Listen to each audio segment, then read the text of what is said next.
नमस्कार, मैं हूं रत्ना शुक्ला आनंद। हेल्थ वेल्थ के कोरोना अपडेट में आपका स्वागत है। क्या चाइना पूरी दुनिया से नोवेल कोरोना वायरस को लेकर कुछ छुपा रहा है? जी हाँ, ये सवाल इसलिए उठ रहा है क्योंकि हाल ही में चाइना ने अमेरिका की टीम को अपने यहाँ आने से रोक दिया है। जी हाँ, अमेरिका ने ये मांग की थी कि उसके वैज्ञानिक वुहान जाकर इस बात का पता लगाएंगे कि ये बीमारी आखिर कैसे फैली। क्या ये virus Wuhan institute of virology से दुर्घटनावश बाहर आ गया है? इसी बात का पता लगाने के लिए सिर्फ अमेरिका ही नहीं बल्कि यूके और ऑस्ट्रेलिया भी जाना चाहते थे, लेकिन चाइना ने इन तीनों की मांग को ठुकरा दिया है। जैसा कि हम सभी जानते हैं कि जनवरी से लगातार कॉन्स्पिरेसी थ्योरीज चल रही हैं और इनमें यह कहा जा रहा है कि नोवेल कोरोना वायरस एक सिंथेटिक वायरस हो सकता है, ये जैविक हथियार भी हो सकता है और हो सकता है कि ये लैब से दुर्घटनावश बाहर आ गया हो। लेकिन अब ऐसा लग रहा है कि अमेरिका ने इस दिशा में गंभीरता से सोचना शुरू कर दिया है और यही वजह है कि वहां के secretary of state Mike Pompeo ने भी पिछले दिनों ये बयान दिया कि अमेरिका इसकी जांच करेगा। माना यह भी जा रहा है कि यदि चाइना जाकर जांच होती है तो ये पूरी जानकारी यूएसए, यूके और ऑस्ट्रेलिया के साथ साथ न्यूजीलैंड और कनाडा के साथ भी साझा की जाएगी, क्योंकि ये पांचों देश अपनी खुफिया जानकारी साझा करते हैं।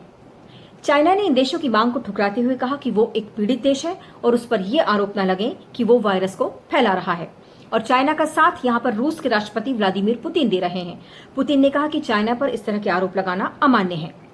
अब सवाल ये उठता है कि चाइना आखिर ऐसा क्यों कर रहा है, क्योंकि चाइना की ये लैब कोई सीक्रेट लैब नहीं है। दरअसल चाइना ने इस लैब को अमेरिका और फ्रांस के सहयोग से बनाया है। 2003 में जब सार्स वायरस का आउटब्रेक हुआ था, उसके बाद चाइना ने अपनी इस लैब को अपग्रेड किया। वुहान इंस्टीट्यूट ऑफ वायरोलॉजी को लेकर चाइना का हमेशा से यह दावा रहा है कि ये एशिया का सबसे बड़ा वायरस बैंक है और यहाँ पर हर तरह के वायरस की स्टडी की जा सकती है। वायरस की अलग अलग कैटेगरी के मुताबिक हर लैब का BSL स्टैंडर्ड होता है, जैसे कि इन्फ्लुएंजा और HIV के लिए BSL-2, टीबी के लिए BSL-3 और इबोला जैसे खतरनाक वायरसेस के लिए BSL-4 लैब्स होती हैं। और चाइना का दावा है कि इस वुहान इंस्टीट्यूट ऑफ वायरोलॉजी में BSL-4 स्टैंडर्ड के सभी उपकरण मौजूद हैं। जब भी किसी देश में बड़े स्तर पर किसी बीमारी का आउटब्रेक होता है तो हमेशा जैविक हथियार की आशंका से भी इनकार नहीं किया जाता और यही वजह है कि दुनिया के लगभग सभी देशों से वुहान में जांच की मांग उठ रही है। बात करते हैं डॉक्टर MC मिश्रा से, जो कि एम्स के पूर्व निदेशक हैं। कुछ लोगों ने इस बात को ये भी कहा है क्या ये एक बायो वेपन हो सकता है, जिसकी संभावना से पूरी तौर से तो इनकार नहीं किया जा सकता, लेकिन अभी इसके बारे में कोई ठोस जानकारी न तो अमेरिकन इंटेलिजेंस ने गैदर की है ना और किसी इंटेलिजेंस एजेंसी ने गैदर की है। अगर आप देखें तो चाइना और यूएस दोनों ने एक दूसरे के ऊपर ये एलिगेशन भी लगाए हैं कि चाइना ने कहा कि यूएस ने इसको चाइना में डाला लाके और यूएस ने चाइना के ऊपर ये एलिगेशन लगाया। चाइना की वुहान लैब अमेरिका और फ्रांस के सहयोग से बनाई गई है और यही वजह है कि यहाँ के वैज्ञानिक इस लैब के बारे में काफी कुछ जानते हैं। फ्रांस के नोबेल पुरस्कार प्राप्त वैज्ञानिक ल्यूक मॉन्टेनियर ने हाल ही में एक ऐसा बयान दिया जिसके बाद दोबारा ये अटकलें लगने लगी हैं कि ये वायरस क्या सिंथेटिक है। जी हाँ, ल्यूक मॉन्टेनियर, जिनको खुद HIV के लिए नोबेल पुरस्कार मिला है, उनका ये कहना है कि वुहान लैब में HIV वैक्सीन पर काम हो रहा था और ये कोरोना वायरस पर बनाई जा रही थी। ल्यूक मॉन्टेनियर के मुताबिक HIV वैक्सीन बनाने की प्रक्रिया के दौरान कोरोना वायरस में HIV के जीन्स जेनेटिक इंजीनियरिंग के द्वारा इंसर्ट किए गए, इसलिए ये एक सिंथेटिक वायरस है और हो सकता है ये दुर्घटनावश वहां से लीक हो गया हो। बात करते हैं डॉक्टर NK मेहरा से, जो कि ICMR में प्रोफेसर ऑफ एमेरिटस हैं। डॉक्टर मेहरा इससे पहले एम्स में डीन रहे हैं और डिपार्टमेंट ऑफ हिस्टोकम्पैटिबिलिटी एंड इम्यूनोजेनेटिक्स के हेड रहे हैं। लेकिन इसके लिए सबसे बड़ी बात तो आई डॉक्टर लुक मोंतानियर से। लुक मोंतानियर को 2008 में नोबेल प्राइज दिया गया था। उन्होंने HIV वायरस को डिस्कवर किया था। वो एक फ्रांसीसी साइंटिस्ट है। उन्होंने ये तो कहा कि हाँ साहब, वहाँ उस वुहान इंस्टीट्यूट ऑफ वायरोलॉजी में कोरोना वायरसेस पे काम तो चल रहा था और वो HIV के खिलाफ वैक्सीन के लिए, वो कह रहे वैक्सीन तैयार कर रहे थे, वो HIV के लिए उसको यूज़ कर रहे थे कोरोना वायरसेस को। लेकिन उन्होंने 2 सवाल उठाए। उन्होंने कहा साहब, ये जो नोवेल कोरोना वायरस है इसमें HIV के अंश भी पाए गए, इसमें मलेरिया के अंश भी पाए गए, तो उनके ख्याल से ये नेचुरल फिनोमेनन तो नहीं हो सकता। उन्होंने ये कहा कि ये जेनेटिक इंजीनियरिंग करके इसमें ये दोनों अंश इसमें डाले हैं और ये उन्होंने ऐसे नहीं कि घर में बैठ के कहा, और उन्होंने फ्रांसीसी टेलीविज़न में आके ये बात कही है। तो अब सवाल ये कि आज हम देख तो रहे हैं कि ये जो नोवल कोरोना वायरस है, जिसको हम SARS-CoV-2 कह रहे हैं, कि इसको ट्रीटमेंट के टाइम में पता चला कि HIV की वायरस की जो दवाइयाँ भी काम आ रही हैं इसके ऊपर, और मलेरिया की दवाई हाइड्रोक्सीक्लोरोक्विन भी इसके ऊपर काम आई। तो क्या उन्होंने जेनेटिक इंजीनियरिंग करके इसमें दोनों के अंश इसमें डाले ताकि ये वायरस और डेडली हो जाए? ये सारे सवाल हैं जो कि जिनका कि अभी तक जवाब नहीं आया। इससे पहले जैविक हथियार कन्वेंशन अधिनियम का मसौदा तैयार करने वाले फ्रांसिस बॉयल, जो कि अमेरिका के जैविक हथियार विशेषज्ञ हैं, इन्होंने ये दावा किया था कि कोरोना वायरस एक जैविक हथियार है। उनका ये कहना था कि ये गलती से वहां से लीक हुआ होगा। वो अमेरिका के बहुत फेमस लॉयर हैं डॉक्टर फ्रांसिस बॉयल, उन्होंने कहा कि साहब ये जो BSL-4 लेबोरेटरी वहाँ पर है, ये सिर्फ इसी कामों के लिए आती है, और BSL-4 लेबोरेटरी दुनिया भर में इसी काम पे आती है। ये बात उनकी ठीक नहीं है, क्योंकि BSL-4 लेबोरेटरी दुनिया भर में सब जगह पे है, भारत में भी है, हमारे नेशनल इंस्टीट्यूट ऑफ वायरोलॉजी में BSL-4 लैब है, और ये BSL-4 लैब बनाई जाती है आमतौर पे डेडली पैथोजेंस की स्टडी के लिए। तो यही तरह के काम होते हैं। लेकिन फ्रांसिस बॉयल साहब का अपना एक व्यू है, वो कहते हैं कि जर्मनी में, इजराइल में, फ्रांस में, जहाँ भी ये BSL-4 लैब्स हैं, और अमेरिका में कई हैं, ये सब बायो वेपन्स तैयार करने के लिए। दुनिया भर के कई वैज्ञानिकों ने यह भी अटकलें लगाई हैं कि वुहान लैब में कोरोना वायरस पर काम करने वाली वैज्ञानिक शी जेंगली, जो कि एक बहुत ही प्रशिक्षित वायरोलॉजिस्ट हैं, उन्होंने कोरोना वायरस में कुछ ऐसे बदलाव कर दिए हैं जिससे उसकी पैथोजेनिसिटी काफी बढ़ गई है, यानी ये पहले से काफी घातक हो गया है। अब सबसे पहले बात तो यही चली कि ये चाइना की सी फूड मार्केट से आया, लेकिन बाद में ये पता चला कि सबसे पहला मरीज जो वहाँ पर था उसका चाइनीज फूड मार्केट के साथ कोई ताल्लुकात नहीं था, उसके दूर था। और एक पेपर भी छपा लैंसेट में जिसमें ये कहा गया, ये भी यहाँ तक भी कहा गया कि उस सी फूड मार्केट में बैट्स तो होती ही नहीं है। तो ये एक थ्योरी थी। दूसरा ये बात बनी कि क्या ये मैन मेड है, क्या ये लेबोरेटरी में बनाया गया। तो उसके लिए वुहान में ही इस सी फूड मार्केट से बहुत ज़्यादा दूर नहीं है एक बहुत ही world famous Wuhan institute of virology है।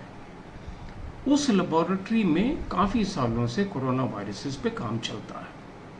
तो बात यह है कि क्या ये लेबोरेटरी में बनाया गया। एक वहाँ की बहुत फेमस साइंटिस्ट हैं, उनका नाम है doctor Shi Zhengli. Shi Zhengli corona viruses में कई सालों से काम कर रही हैं, खास करके उन्होंने सिंथेटिक कोरोना वायरसेस पे काम किया, और वो ये भी जानना चाहती थी कि क्या कोरोना वायरसेस के ऊपर जो प्रोटीन है, एस टाइप की जो प्रोटीन है, इसका कोई लंग्स के जो एपिथेलियम है उसके ऊपर जो AC2 एंजियोटेंसिन कन्वर्टिंग एंजाइम है, उसके साथ कोई विशेष आकर्षण है। तो वो उस चीज़ पे कर रही थी काम, और उन्होंने बाद में पाया भी कि ये जो वायरस है ये इसका ह्यूमन AC2 के साथ खास आकर्षण है। तो यहाँ से वह बात शुरू हुई। कोरोना वायरस को लेकर आखिर संशय की स्थिति क्यों बनी हुई है और इसे नकारा क्यों नहीं जा सकता, बात करते हैं मेजर जनरल JK बंसल से, जो कि CBRN विशेषज्ञ हैं और साथ ही नेशनल डिजास्टर मैनेजमेंट अथॉरिटी के पूर्व सदस्य हैं। डॉक्टर जियांगवे क्वी जो चाइना के हैं, उनके और 2-3 और साइंटिस्ट कनाडा की बायोसेफ्टी लैब में काम करते थे एनिमल्स और ह्यूमन पैथोजेंस के ऊपर। उन्होंने वहाँ से बायो वेपन्स चुराया और चाइना को स्मगल कर दिया। इसकी वजह से जुलाई 2019 में उनको वहाँ से निकाल दिया गया और उनकी एंट्री बंद कर दी। टॉम्स जो एक US सेनेटर्स हैं, उन्होंने भी इस बात को बताया है फोक्स को इंटरव्यू में कि कोरोना वायरस एक जैविक हथियार है। डॉक्टर फ्रांसिस, जिन्होंने बायो वेपन एक्ट लिखा है, उनका भी मत है कि कोरोना वायरस जो बनाया गया है वो DNA इंजीनियरिंग से बनाया गया है। आखिर क्या वजह है कि कोरोना वायरस की बायो वेपन वाली थ्योरी को भी नकारा नहीं जा सकता? दरअसल 2019 में भारत के institute for defence studies and analysis में एक पेपर प्रकाशित हुआ था। ये पेपर इजराइल के पूर्व खुफिया अधिकारी डैनी शोहेम ने लिखा था। इस पेपर में ऐसी कई बातें हैं जो चाइना के बायो वेपन प्रोग्राम की तरफ इशारा करती हैं। इसमें कनाडा के विनीपेग की BSL-4 लैब का भी जिक्र है, जहां से कुछ चाइनीज साइंटिस्ट वायरस की चोरी करके चाइना भेजने की कोशिश कर रहे थे। बात करते हैं रक्षा विशेषज्ञ मेजर जनरल PK सहगल और कर्नल तेज टिक्कू से।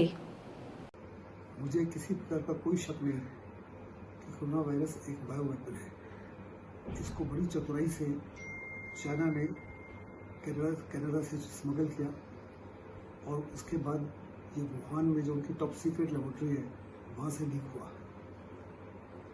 वहाँ जो डॉक्टर थे यान ली जो इसके ऊपर कार्रवाई कर रहे थे, उन्होंने सबसे पहले चाइना को चेतावनी दी और उनको साइलेंट कर दिया गया। उसके बाद कुछ रिसर्च स्कॉलर्स ने, कुछ क्रिटिक्स ने और कुछ और डॉक्टर्स ने इसके बारे में चाइनीज सरकार को लिखा, उनको भी खामोश कर दिया गया।